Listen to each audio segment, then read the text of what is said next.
Ever notice how a video can just grab you in a way that text just, well, can't? We're diving deep into video marketing today. Yeah, it's like the difference between reading a menu and actually tasting the food. Exactly. And we've got this lecture here packed with insights about where video marketing is going. By the end of this deep dive, you'll be spotting trends left and right. You'll be ahead of the game, that's for sure. And what's fascinating is video marketing itself isn't new. Right. I mean, we all grew up with TV commercials. Exactly.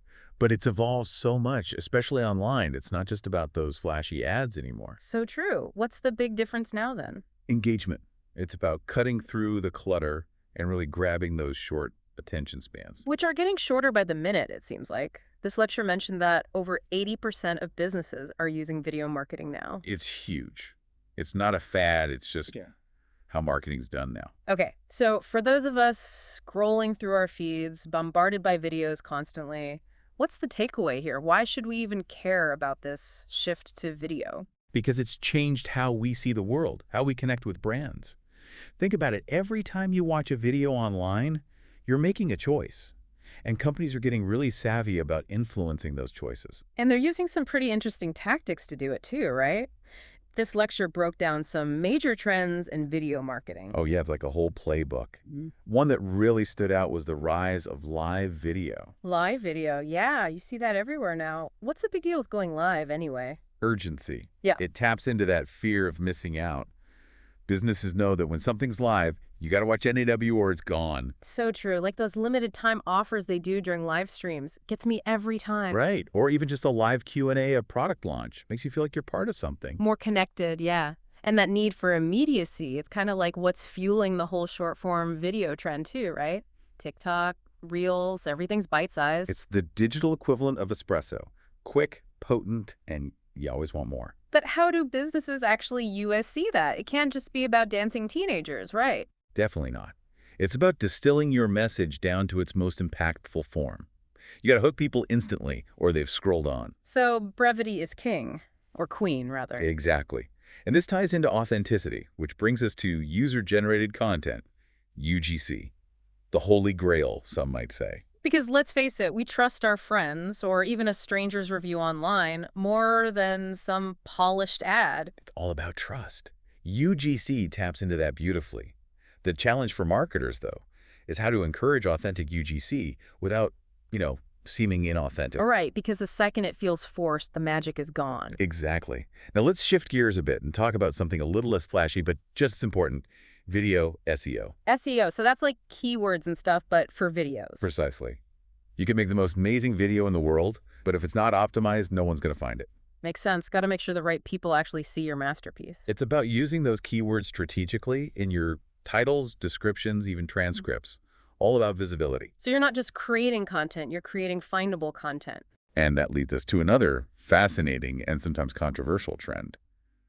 Personalized video marketing. Okay, personalized marketing. That's where it gets a little, they're watching me, isn't it? It can feel that way. Mm-hmm. But at its core, it's about using data to tailor content to specific viewers. So instead of a generic ad, I get one for like the exact brand of coffee I drink every morning. Exactly.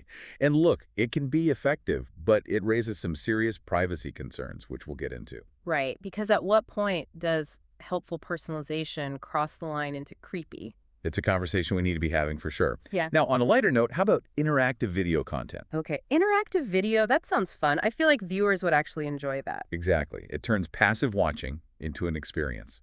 Think clickable elements, quizzes, polls, even choose-your-own-adventure style videos. I've seen some music videos that do that. You can change the camera angle or even the storyline. It's about immersion, giving viewers agency. And speaking of making video content more engaging for everyone, the lecture also touched on accessibility.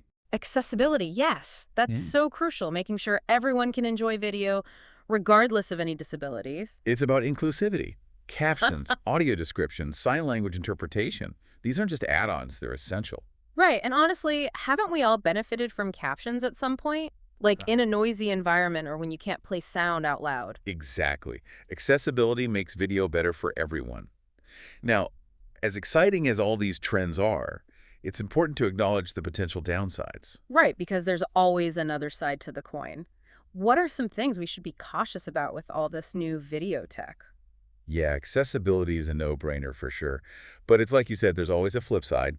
This lecture mentioned deepfakes, and that's a whole other beast. Yeah, those are getting scarily good. The potential for misuse is huge. It's like, how can you even trust what you're seeing anymore? Exactly. You really got to be on your toes, question everything, look for inconsistencies, anything that feels off, and double check those sources. Speaking of questionable things, this whole personalized marketing trend, that's a bit of a tightrope walk, isn't it? Between being helpful and, well, kind of creepy. Totally. It's all about the data, right? And what companies are doing with it. Like, okay, I get it. You know what? I love those vintage sci-fi movie trailers, but how much more data do you need about me? It's about transparency and control, really. Do you feel like you have a say in how your data is being used? That's a good question. And it's not just about feeling creeped out, it's about the bigger picture, right? Data breaches, all that. And potential for discrimination, too, even if it's unintentional. So as viewers, what can we do aside from, you know, throwing our phones into the ocean, Which is tempting some days, I'll be honest. right? But realistically, be aware of what you're sharing online. Read those privacy policies, as boring as they are, Mm. and use those privacy settings. They're there for a reason. Take control. I like it. Now, there's one more challenge with video marketing that really hit home for me, this whole content overload thing. Oh, tell me about it. It's a blessing and a curse, isn't it? It's like I open my phone and get swept away in a sea of videos, and then an hour later, I'm like, wait, what was I even doing? We've all been there. Yeah. So how do we deal with that? As viewers, I think it's about being really intentional with our viewing habits. So less passive scrolling, more actively choosing what you want to watch. Exactly. Curate your own experience. And for creators, it's about understanding that you're competing for attention, so quality matters more than ever. And maybe respecting people's time, too. If a video's dragging on, I'm out of there. Right. It's like, just get to the point. So the future of video marketing, it's not just about making videos, it's about making videos that stand out, that resonate. And maybe even more importantly, videos that respect the viewer. Absolutely. It's about being strategic, sure, but it's also about being ethical, transparent. Because video has power, right? It shapes how we see the world. No doubt about it. And that, I think, is the perfect note to end on.